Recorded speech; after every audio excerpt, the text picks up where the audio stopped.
Above the clouds, high in the Himalayas, the old Silk Road climbs through 14,000 feet to the Natula Pass, where two immense nations meet. It's here that India comes face to face with China. 40 years ago, they fought a fierce frontier war. Now, finally, the border is reopening for trade. Symbol of epic change in both countries as they dash for growth and new riches. India and China together will shape much of this century for all of us. But who will be the winners and losers as they race each other to the top of the world? I'm setting off on a journey through China and India to watch the race unfold. First Shanghai, and the Chinese sprint from the very start. Welcome to Takeover Manufacturing. The airport train pushes through 430 kilometers per hour, 270 miles per hour, for a mere 8-minute journey. Impressive, undoubtedly. Vitally needed, hardly. But this train is a political statement. Be amazed, be very amazed by China's rise. Once China decided it wanted the fastest train in the world, there didn't need to be any public discussion. This isn't a democracy. In a one-party state, what the government wants, the government gets. The train seems to shout to the world, "We're overtaking you all." Arriving in India is a very different story. This doesn't immediately look like a country on a dash for growth. A taxi in Mumbai, the country's commercial capital, gives me far too much time for a close-up view of slums and jams. Most of India's roads are hopelessly inadequate, part of a lousy infrastructure. But what's holding India back? Partly it's the need to persuade people in overcrowded areas like this to move out of the path of modernization. They can't be forced out of the way. It's called democracy. But how does it look to those creating the new wealth? Hi. Nice to meet you. Good What do you think to- would suit me? I can do all kinds of shoes. I like these ones. These Yeah. are really smart. In Shanghai, Billy Wang's handmade shoes tell a powerful tale. Billy took me to his small factory, a tiny but thriving part of China's manufacturing boom. His workers copy from photos their customers' favourite shoes. It's all imitation, not innovation. The business is expanding very fast, like all Chinese manufacturing, and Mr. Wang certainly doesn't question China's system, which helps make him rich. I'm just a shoemaker. I just worry about my shoes. Nothing else matters to me. I just want to make good shoes. How much does your business and your future success depend on China's government? According to the Chinese way of thinking, the political system is decisive. Everything else comes second to this. And that's the message big picture China tells you too. In the new Shanghai, with its soaring temples of capitalism, the fast track to wealth has been produced by a rigid political system, communist in name only now. Shanghai's international port is part of national success built on an unwritten deal. Business stays out of politics, especially when the political system delivers so much. The port director told me he's immensely proud of what's been achieved. This area is for refrigerated containers. Over there, those are for hazardous materials. Most of these are for normal dry goods. This whole port was built in 1990. Every year, we're growing by 25%.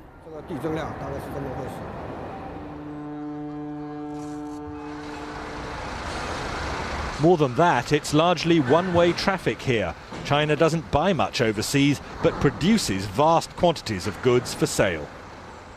China's achievement is simply staggering. Single-minded, one-party government making clear decisions which mean that China dominates the export world. It's staggering to watch this. Containers coming on and off ships simultaneously, most of them coming into China empty, most of them going out crammed with Chinese exports. This isn't something that should worry just India. It worries economies across the world. A huge trade imbalance. Basically, we have a lot of construction going on right now just before the monsoons. But in India, young risk-takers are not dismayed by China's success. The story of Tarun Tadani in Mumbai is typical. All our designs are basically finalized. Tarun is a man in a hurry to share in India's consumer boom, happening now. Tarun, still only 22, cut short studies in America to create this fashion accessories business. And the emphasis here in his design room, unlike China, is on innovation, not imitation. Here is all our new production. Next door in the workshop, a small team churns out low-cost fashion accessories for eager buyers among India's spreading middle class. Tarun insists India's cheap labour combined with superior design skills make a winning formula. We never copy directly. We spend so much time, consistently trying to make new products, new designs, new things out there, finding new trends, just keep developing in new styles. So is this an exciting time to be doing business in India? It's an exciting time because you can see things happening, India is moving very fast, but it's like a boat. But if we can sail or we can even sink. I can't speak for the future, but I can definitely say it is definitely bright. It's a good path, and I think we are on the right track. And big picture India? Well, that stress on skills drives heavy industry too. Here at Mukand Steel, they can't compete with China's bulk bog standard production. Instead, they make only high-value specialist steels, meeting Europe's most exacting standards. I'll tell you, life does not get hotter than this. At the heart of a steelworks in India, midsummer, it's almost unbearable. But the Indians are justifiably proud of what they're doing here, not just competing with huge producers like China with a massive output of bulk commodity steel, but here making some of the world's finest high-grade steel, competing with anything that could be produced in other parts of the industrialized world. Most of this steel meets India's enormous demands, but also goes for export. This is an area of heavy industry where India sees opportunities for massive growth over the next 10 or 15 years, and where the Indians are convinced they have a huge edge over China. Outside, away from the intense heat, I hear some fighting talk from the marketing director. India can catch up and then overtake China. And I don't think China can sustain this kind of high growth rate here for next 3 to 5 years. Is India While India's growth rate for last year was 8.5% GDP, the current year has begun with 9.5% in first 2 months. And I think as we go along, we see acceleration of the growth rate as all the industry segments are growing simultaneously. So we expect at least to close up the gap between China and India in next 3 to 5 years. And that optimism, justified or not, fits with a confident mood in Mumbai, seaside city of property prices going sky high, where Tarun Tadani, the entrepreneur, is just one of thousands out to enjoy the good times. You can see more of India's potential strengths at the cinema too. Freedom for its people, freedom of expression, and in politics. Tarun thrives on ideas, and at the cinema he can choose between India's best Bollywood films and anything else from around the world. Could democracy prove a winner?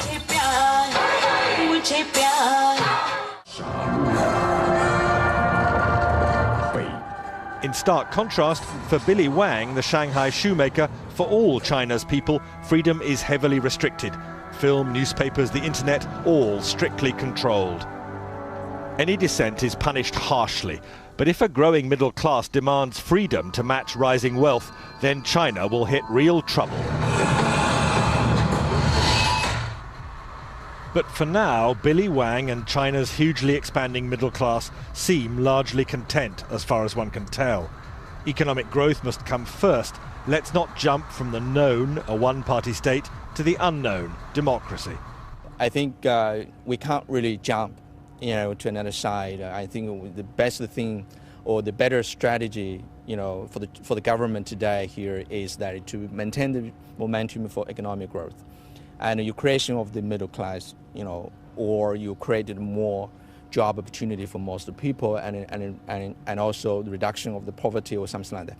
And then I think the party themselves respond, to the growing demand, from the middle class, from the society. I think there is a way out eventually.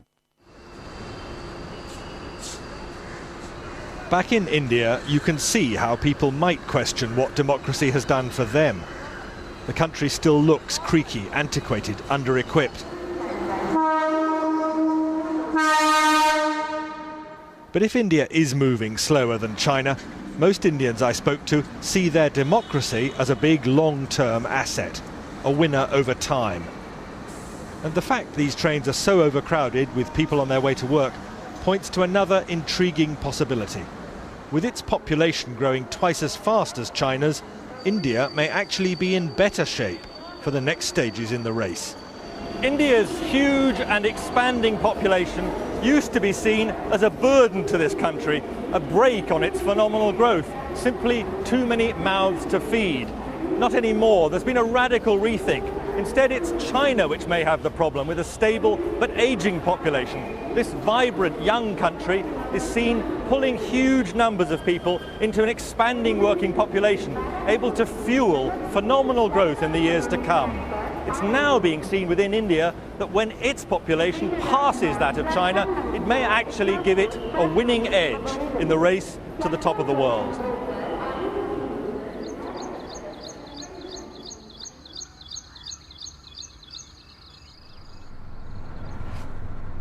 Leaving the cities of India and China behind, I'm travelling into the countryside to see how the race to the top of the world looks in the vast interior of each country. It's here that the majority of both India and China's people struggle to survive off the land. As the two countries compete for future dominance of the world economy, both face huge challenges to ensure the hundreds of millions of people in their rural population are not left out of the growing prosperity.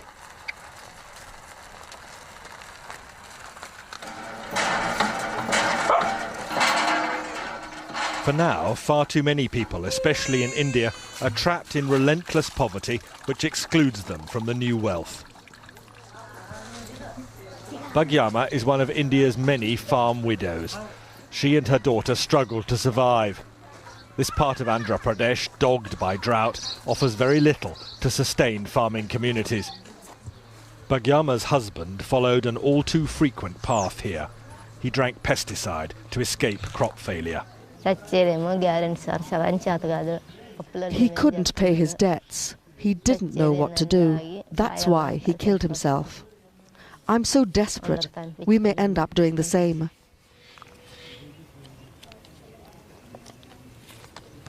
But surely there must be some chance your daughters will have a better life. My children will also have to be labourers like me because there are no opportunities here.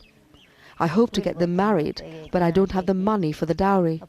I can't afford it, and I have no support from my family. And India's answer to Bhagyama's plight?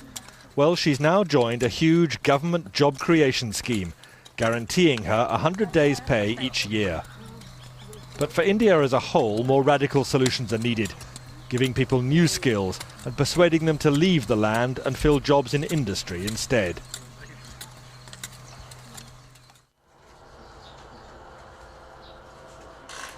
China has pursued that path with much greater vigour. This is just one rural household turned upside down by a radical and divisive policy. It's delivering real results and shifting tens of thousands out of the fields, but at considerable cost.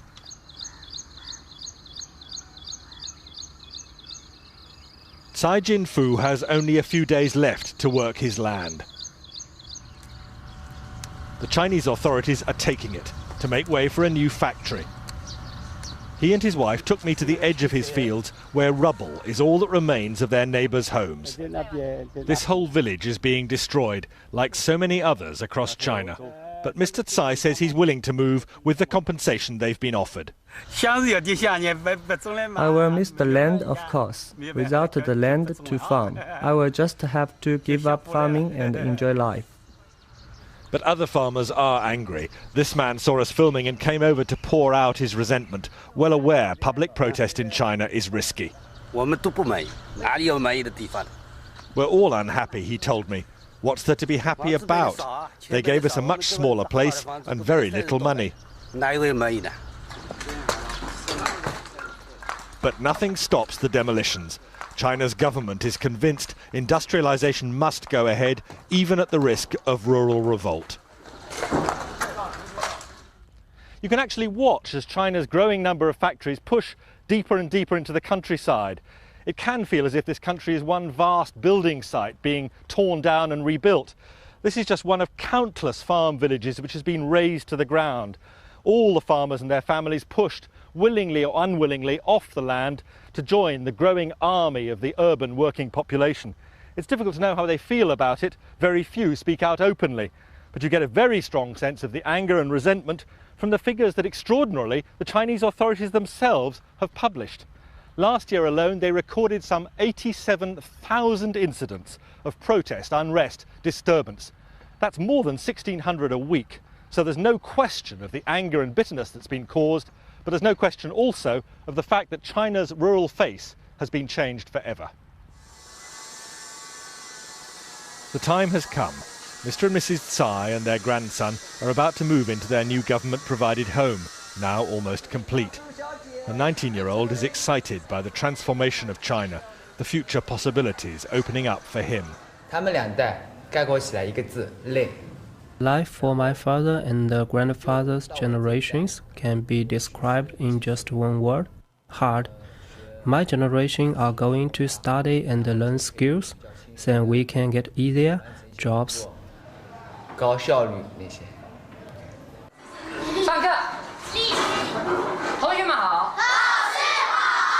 Education is a key focus for China. It really needs to be. The country has too few children as a result of the strict one-child-per-family policy. And that means a dwindling workforce.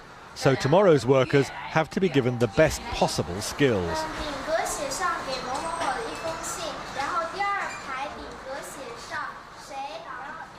I can't pretend to be able to follow this lesson, but what I have learned from both China and from India is that education is the key to their future greatness. Many of the children here from local villages are getting off to a flying start with better resources than in India.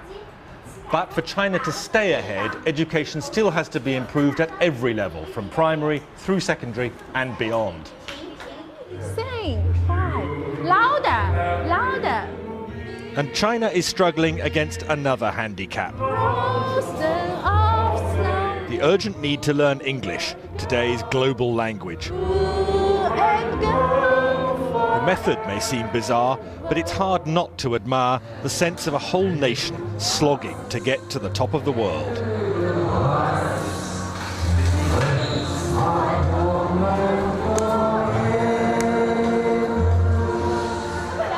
At the moment, English plays an important part in China's economic prosperity. It is the basic tool for international communication. As we improve our English skills, China will be able to interact with the rest of the world even more.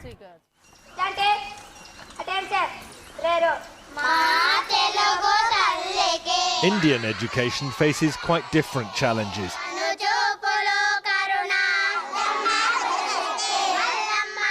The absolute priority in the villages here is fighting poverty.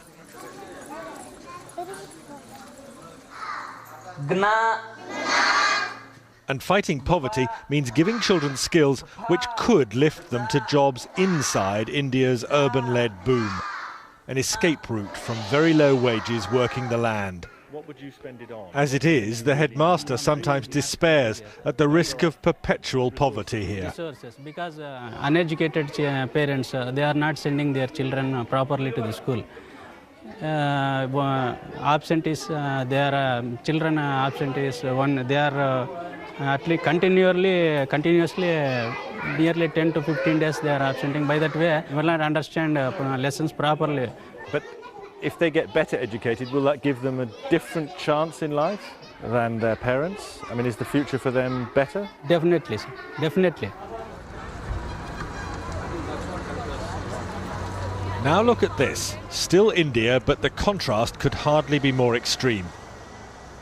This is the breath-catching campus in Bangalore of Infosys, India's own homegrown software giant, and a major contributor to India's explosive growth. We have a faculty of 180 people who are faculties in computer science. This is possibly the largest computer science faculty anywhere in the world.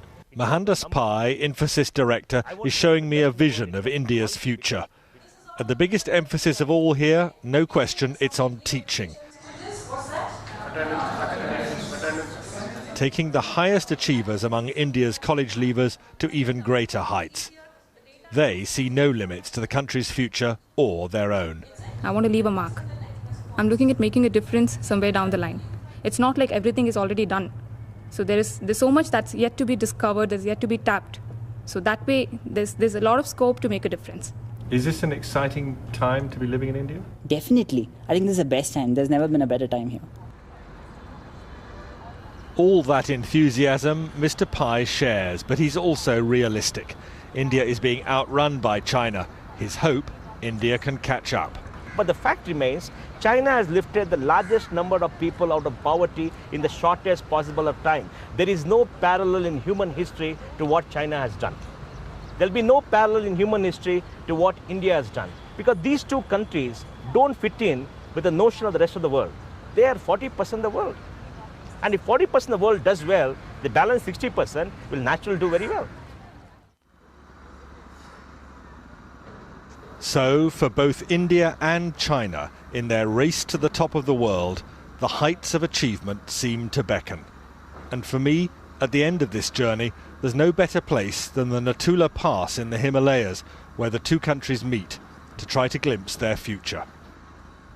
With China and India face to face, we can look into the future, but we can't see it clearly. What we can be certain of is this, that both these great countries are building and building fast. The changes in their economies are going to change the lives of 1 billion people in India, more than 1 billion people in China. But far more profound than that, the world order is going to be transformed. We may see a time when the United States goes into at least partial eclipse. The giants of Asia are on the move and on the rise.